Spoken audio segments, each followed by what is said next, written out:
ప్రభుత్వం అద్భుతమైన పాలన అందిస్తుందని నేనేం కితాబు ఇవ్వను. ఎందుకంటే సూపర్ 6 ఇంప్లిమెంట్ చేస్తున్న మాట వాస్తవమే, నేను కాదనటం లేదు. అవన్నీ వాళ్ళు హామీలు చేస్తామన్నదే చేస్తున్నారు. కానీ వైఎస్ఆర్ కాంగ్రెస్ పార్టీ ప్రతిపక్ష పాత్రను పోషించేటువంటి విషయంలో జగన్మోహన్ రెడ్డి ఫెయిల్యూర్ ఉంది. అందుకని వైఎస్ఆర్ కాంగ్రెస్ పార్టీ గ్రాఫ్ పడిపోతూ వస్తుంది ఈ 13-14 నెలల కాలంలో అనేది నా యొక్క అభిప్రాయం. ఎందుకు వాళ్ళ పాత్రను పోషించట్లేదు అంటున్నానంటే, జగన్మోహన్ రెడ్డి అసెంబ్లీకి వెళ్ళటం లేదు. మరి అసెంబ్లీ బయట ఆయన ఏం చేస్తున్నాడు? అసెంబ్లీ బయట వైఎస్ఆర్ కాంగ్రెస్ పార్టీ నాయకులకు సంబంధించి వాళ్ళ అరెస్టులు జరిగితే జైలు యాత్రలు చేస్తున్నాడు. ఎక్కడైనా వైఎస్ఆర్ కాంగ్రెస్ పార్టీ వాళ్ళ మీద దాడులు జరిగితే ఆ దాడులకు సంబంధించినటువంటి అంశాలు చేయాలి. అంటే వైఎస్ఆర్ కాంగ్రెస్ పార్టీని కాపాడుకోవటము, ఆ నాయకుల్ని ప్రసన్నం చేసుకోవటం, ఆ నాయకుల్ని పరామర్శించటము, వీటికి పరిమితం అవుతున్నారు జగన్మోహన్ రెడ్డి. అంటే తన కార్యకర్తలు, తన నాయకులు, తన పార్టీ, అంతే తప్ప ప్రజలకు సంబంధించి ప్రజలు ఏవైనా ఇబ్బందులు ఎదుర్కొనేటువంటి వాటి మీద, ప్రజా సమస్యల మీద పోరాటం చేస్తున్నది నామ మాత్రమే. అలాగని అస్సలు చేయలేదని నేను అన్నాను. అలాంటి ఆరోపణలు నేనేం చేయను. ఎందుకంటే మనం క్షేత్రస్థాయిలో జరుగుతున్నటువంటి పరిణామాల వాస్తవ పరిస్థితులు మనం డిస్కస్ చేసుకోవాలి. కాబట్టి 3 ప్రధానమైనటువంటి అంశాల మీద జగన్మోహన్ రెడ్డి ప్రజల దగ్గరికి వెళ్ళారు. అవి ఉపయోగపడేటువంటి అంశాలు. ఒకటి, రైతులకు సంబంధించినటువంటి మామిడి రైతులు, అదేవిధంగా మిర్చి రైతులు, పొగాకు రైతులు. ఈ 3 కార్యక్రమాలు రైతులకు ఉపయోగపడేటువంటి కార్యక్రమాలు, దాంట్లో ఎటువంటి సందేహం లేదు. కానీ ఇవి కాకుండా జగన్మోహన్ రెడ్డి బయటకు వచ్చి జైలు యాత్రలు చేసి, లేకపోతే పరామర్శలు చేసి, ఇవన్నీ ఎవరి కోసం చేశాడు? వైఎస్ఆర్ కాంగ్రెస్ పార్టీ నాయకులు. వాళ్ళు ఎవరయ్యా నాయకులు అంటే, ఈవీఎంలు పగలగొట్టే జైలుకి వెళ్ళినటువంటి వాళ్ళు, అదే విధంగా వైఎస్ఆర్ కాంగ్రెస్ పార్టీ ప్రభుత్వం ఉన్నప్పుడు మంత్రులుగా ఉండి, లేకపోతే ఎంపీలుగా ఉండి అవినీతికి పాల్పడ్డ వాళ్ళు, కుంభకోణాలకు పాల్పడ్డ వాళ్ళు, మట్టి అదే విధంగా మైన్స్ దోచుకున్న వాళ్ళు, వల్లభనేని వంశీ, అదే విధంగా ఎవరైతే ఈ లిక్కర్ స్కామ్ లో ఉన్నటువంటి పెద్దిరెడ్డి, మిథున్ రెడ్డి, అదే విధంగా లిక్కర్ స్కామ్ నిందితులు, అదే విధంగా పిన్నెల్లి రామకృష్ణారెడ్డి, నందిగం సురేష్, వీళ్ళందరూ ఎవరు? ఏమన్నా స్వతంత్ర పోరాటాలు చేశారా? లేకపోతే ఏమన్నా ప్రజల తరఫున పోరాటాలు చేసి జైలుకి వెళ్ళారా? ప్రజా సమస్యల మీద జైలుకి వెళ్ళారా? ఏంటి వాళ్ళు చేసిన పని? అప్రజాస్వామికమైన చర్యలకు పాల్పడ్డా ఆ రోజున అధికారాలను ఉపయోగించుకొని, అదే విధంగా అవినీతికి పాల్పడ్డారు, కుంభకోణాలకు పాల్పడ్డారు. జగన్మోహన్ రెడ్డితో కలిసి వీళ్ళందరూ కుంభకోణాలకు పాల్పడ్డ వాళ్లే కదా. ఈ కుంభకోణాలు చేసిన వాళ్ళందరినీ ఒక పెద్ద లిస్టు తయారు చేసుకున్నాడు జగన్మోహన్ రెడ్డి. మా వాళ్ళందరిని అరెస్ట్ చేస్తున్నారని ఒక లిస్టు కింద మనం చూస్తే, ఆ లిస్టు చూస్తేనే మనకు అర్థమైందండి.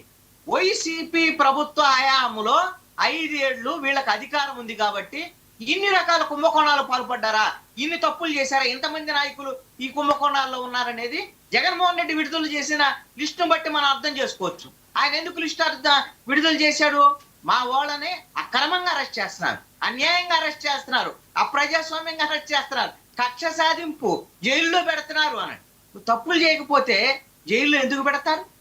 నువ్వు 5 ఏళ్ళు నీకు అవకాశం ఇస్తే, 151 సీట్లు ఇస్తే, నువ్వు కుంభకోణాలను, అవినీతి, అక్రమాలు చేస్తే అరెస్ట్ చేయకేమన్నా మీకు సన్మానాలు చేస్తారా? ఈ రోజున జగన్మోహన్ రెడ్డి ఇప్పటికైనా పునరాలోచన చేసుకొని ప్రతిపక్ష పాత్ర, తనకి ఎన్ని సీట్లు ఇచ్చాడు? నువ్వు ప్రతిపక్ష నాయకుడు కూడా పనికిరావని సీట్లు 11 సీట్లు ఇచ్చారు జనం. ఇప్పుడు బుద్ధి తెచ్చుకొని జగన్మోహన్ రెడ్డి చేయాల్సిన పని ఏంటి? ప్రజా సమస్యల మీద పోరాడాలి, ప్రజా సమస్యల మీద మాట్లాడాలి, ప్రజా సమస్యల మీద ప్రజల మధ్యకు వెళ్ళాలి. ఎక్కడన్నా ప్రజా సమస్యల మీద ఈ రోజున బయటికి వెళ్ళేటువంటి పరిస్థితి ఉందా? జగన్మోహన్ రెడ్డి ప్రకటన చేశాడండి. ఏం ప్రకటన చేశాడు? అట్లా అమలు చేశాడంటే, ఇప్పుడు ఆయన ఈ 14 నెలల కాలంలో ఒక స్పష్టమైనటువంటి ప్రణాళిక రూపొందించాం.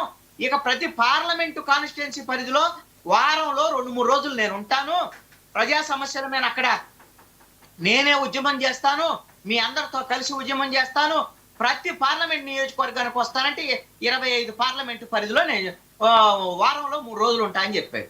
మరి ఎందుకు వాయిదా వేసుకున్నాడు? ఎందుకు ప్రజల మధ్యకి వెళ్ళటానికి జగన్మోహన్ రెడ్డి భయపడుతున్నాడు? అంటే ప్రజా సమస్యల మీద పనిచేయటానికేమో మీకు లేదు, తీరిక లేదు, ఓపిక లేదు. మీరు బెంగళూరు వెళ్తారు, 2-3 రోజులు అక్కడ ఉంటారు, ఏదో ఒక జైలు యాత్రో లేకపోతే ఓదార్పు యాత్రో, మీ నాయకులకు సంబంధించినటువంటి ఓదార్పు యాత్ర ఉంటే ఆంధ్రప్రదేశ్కి వస్తున్నారు. మీ పార్టీ, మీ నాయకులు, మీ అభివృద్ధి కార్యకలాప చేసినటువంటి వాళ్ళని కాపాడుకోవటము ఇది తప్ప జగన్మోహన్ రెడ్డికి ఈ రాష్ట్ర ప్రజల మీద ఒక ప్రతిపక్ష నాయకుడిగా ఏమైనా బాధ్యత ఉందా? లేదు అంటే జగన్మోహన్ రెడ్డికి ఏమన్నా కోపం ఉందా అనేటువంటి అనుమానం కూడా కలుగుతుంది వర్మ గారు నాకు. ఎవరి మీద? ఎందుకు అని ఎవరి మీద అండి? ప్రజల మీద ఎందుకు కోపం ఉంటుందంటే ఆయన 151 నుంచి 175కి పోదాం అనుకున్నాడు. అంటే కాదు, ప్రజల మీద కోపం. కోపం ప్రజల మీద. ఎస్ అండి, ప్రజల మీద ఉందేమన్న అనుమానం కూడా ఉంది నాకు. ఎందుకు ఈ మాట అంటున్నానంటే నువ్వు 14 నెలల కాలంలో ఒక ప్రతిపక్ష నాయకుడు ప్రజా సమస్యల మీద మాట్లాడకుండా, అసెంబ్లీకి రాకుండా, నువ్వు ప్రజా సమస్యల మీద ప్రభుత్వం మీద పోట్లాడకుండా నువ్వు అసలు ఈ విధంగా ప్రతిపక్ష నాయకుడు బాధ్యతను విస్మరించావు అంటే ఇదే ఏంటి అంటే ప్రజలు నన్ను ఘోరంగా ఓడించారు కాబట్టి ఏదైనా సమస్యలు నేను ప్రజలు వాళ్ళని అనుభవించిన తర్వాత వాళ్ళకి ఏమైనా ఇబ్బందులు వస్తే అప్పుడు ప్రభుత్వం మీద తిరగబడతారు కదా, వాళ్ళ కర్మకు వాళ్ళు వదిలేద్దాం అనేమని అనుకుంటున్నాడేమో తెలియదు. ఇది నాకున్న అభిప్రాయం అండి. ఇది నేను ఆరోపణ కాదు, ఉంది అని నేను అంటలే. ఒకవేళ ఇలాంటి అనుమానం కలుగుతోంది.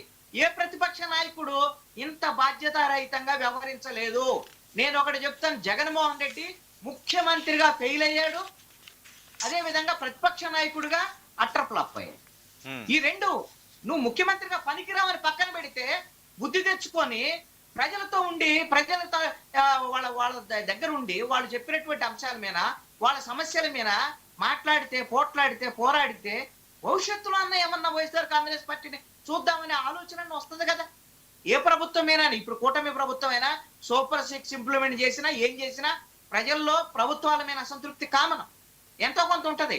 అది మీ వైపు రావాలంటే, వైఎస్ఆర్ కాంగ్రెస్ పార్టీ వైపు రావాలి అని అంటే నువ్వు అసలు ప్రజల దగ్గర ఉండదే. మొత్తం 1 by 1